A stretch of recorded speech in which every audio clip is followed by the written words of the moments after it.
রাজশাহীর বাঘায় জামায়াতে ইসলামের মানববন্ধনে হামলার অভিযোগ উঠেছে বিএনপির নেতাকর্মীদের বিরুদ্ধে। এ সময় উভয় পক্ষের সংঘর্ষে ৫ জন আহত হয়েছেন।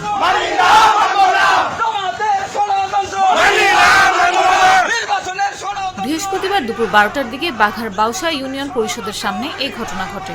প্রত্যক্ষদর্শীরা জানান, বাউসা ইউনিয়ন পরিষদের নানা অনিয়ম, দুর্নীতি ও ভিজিডি কার্ড বাণিজ্যের প্রতিবাদে জামায়াতের আয়োজনে মানববন্ধন হচ্ছিল।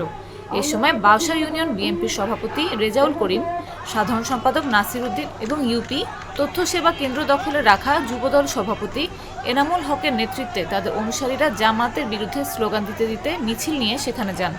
তারা জামায়াত কর্মীদের মানববন্ধনে বাধা দেন।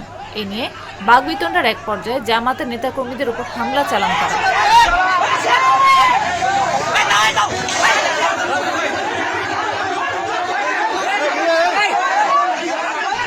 এ সময় দেশীয় অস্ত্র ও লাঠিসোঁটা নিয়ে দুপক্ষের মধ্যে ধাওয়া পাল্টা ধাওয়া হয়।